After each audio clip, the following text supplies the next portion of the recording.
বন্ধুরা, পৌরাণিক কথামালা চ্যানেলে আপনাদের সকলকে স্বাগত জানাই। অনুরোধ রইল পুরো ভিডিওটি দেখার জন্য। দেখে ভালো লাগলে একটি লাইক করে সাবস্ক্রাইব করে দেবেন, আর কমেন্ট অবশ্যই করে যাবেন। ভালো লাগলে শেয়ারও করে দেবেন। এক সময়ের কথা, যখন বুদ্ধদেব তাওয়ান নামক এক রাজ্যে জন্মগ্রহণ করেছিলেন, তখন তিনি একবার এক শক্তিশালী রাজা কাশীরাজ ব্রহ্মদত্তের সঙ্গে দেখা করেছিলেন। বুদ্ধদেব তখনও সিদ্ধি লাভ করেননি।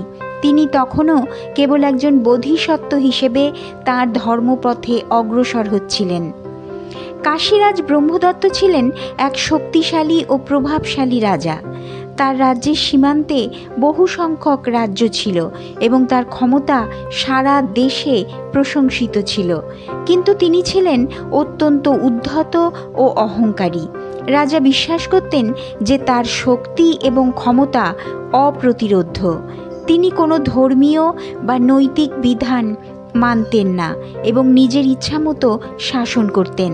তার প্রজারা তার কঠোর শাসনের কারণে অত্যন্ত আতঙ্কিত ছিল, কিন্তু তারা রাজাকে প্রতিরোধ করতে সাহস করত না।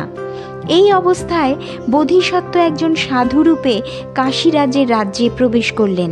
তিনি তখন রাজ্যের সাধারণ মানুষের সঙ্গে সাক্ষাৎ করতে শুরু করলেন এবং তাদের সমস্যাগুলি শুনলেন।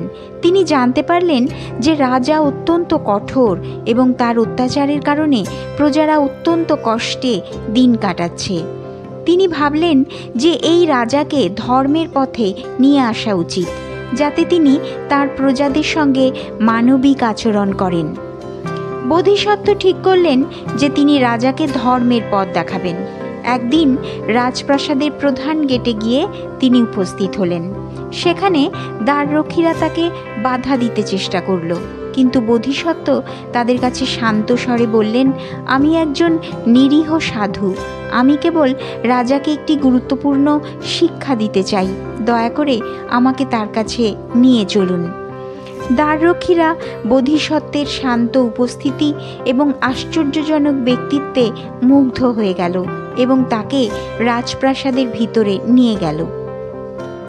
সেখানে রাজাকে সিংহাসনে বসতে থাকতে দেখে বোধিসত্ত্ব বিনয়ের সঙ্গে রাজাকে প্রণাম করলেন এবং বললেন, মহারাজ, আমি আপনার কাছে একটি গুরুত্বপূর্ণ বার্তা নিয়ে এসেছি। আমি আশা করি আপনি তা শুনতে সম্মত হবেন। রাজা তার সম্মুখে এক সাধুকে দেখে কিছুটা অবাক হলেন, তবে তিনি সম্মত হলেন এবং বললেন, কি বার্তা তোমার, বলো। বোধিসত্ত্ব শুরু করলেন, মহারাজ, আপনি অত্যন্ত শক্তিশালী এবং আপনার ক্ষমতা বিশাল, কিন্তু ক্ষমতার অপব্যবহার কখনোই দীর্ঘস্থায়ী সুখ ও শান্তি আনতে পারে না। আপনি যদি আপনার প্রজাদের সঙ্গে মানবিক আচরণ করেন এবং তাদের প্রতি করুণা প্রদর্শন করেন, তবে আপনার রাজত্ব আরও দীর্ঘস্থায়ী এবং সুখময় হবে। রাজা এই কথাগুলো শুনে হেসে উঠলেন এবং বললেন, তুমি কে যে আমাকে শিক্ষা দিতে এসেছো? আমি শক্তিশালী, আমি যা চাই তা করতে পারি। আমার শক্তি এবং ক্ষমতার কাছে কেউ দাঁড়াতে পারবে না। বোধিসত্ত্ব ধৈর্য সহকারে উত্তর দিলেন, মহারাজ, আপনি যা বলছেন তা সত্য হতে পারে, কিন্তু সত্যিকারের শক্তি এবং ক্ষমতা সেই ব্যক্তির যে তার প্রজাদের সুখের জন্য কাজ করে এবং তাদের কল্যাণের চিন্তা করে। যদি আপনি প্রজাদের প্রতি দয়ালু হন, তবে তারা আপনাকে আরও বেশি সম্মান করবে এবং আপনার রাজ্য আরও শক্তিশালী হবে।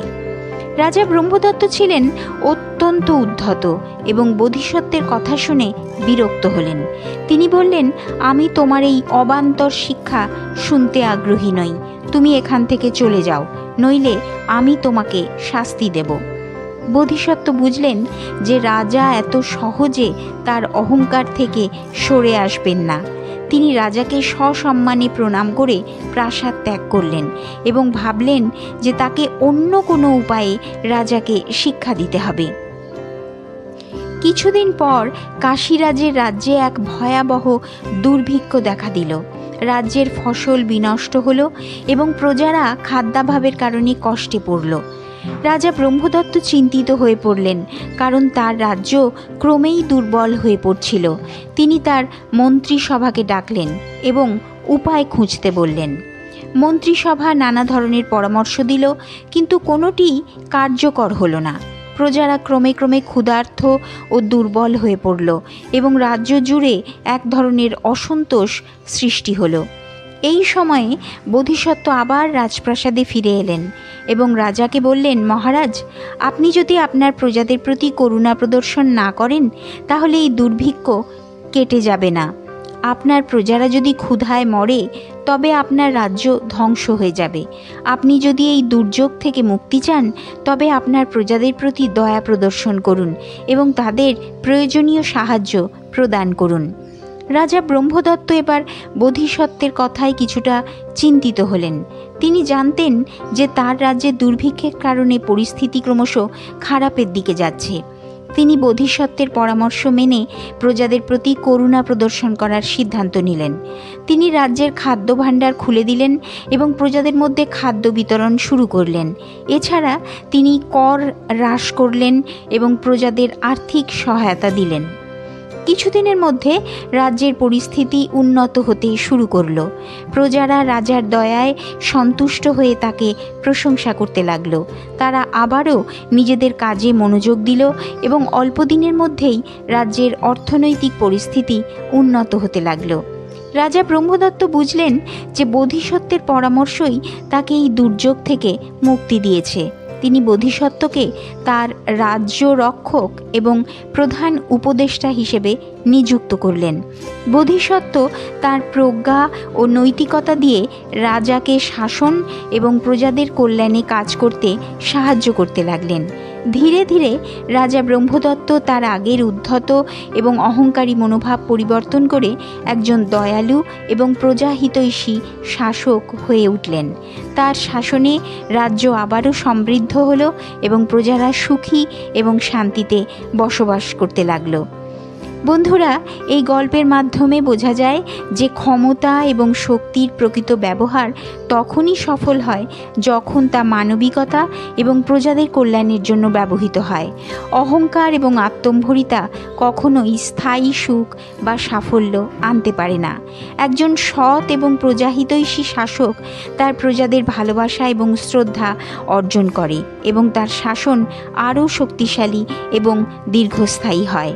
বুদ্ধদেবের এই জাতক গল্পটি আমাদের শিক্ষা দেয় যে প্রজ্ঞা, ধৈর্য এবং করুণার মাধ্যমে কঠিন পরিস্থিতি থেকে মুক্তি পাওয়া যায় এবং ক্ষমতার সঠিক ব্যবহার করাই সাফল্যের চাবিকাঠি। রাজা ব্রহ্মদত্তের পরিবর্তন আমাদের শেখায় যে মানুষের চরিত্র পরিবর্তন সম্ভব যদি তারা সঠিক পথ এবং শিক্ষার দিকে এগিয়ে যায়।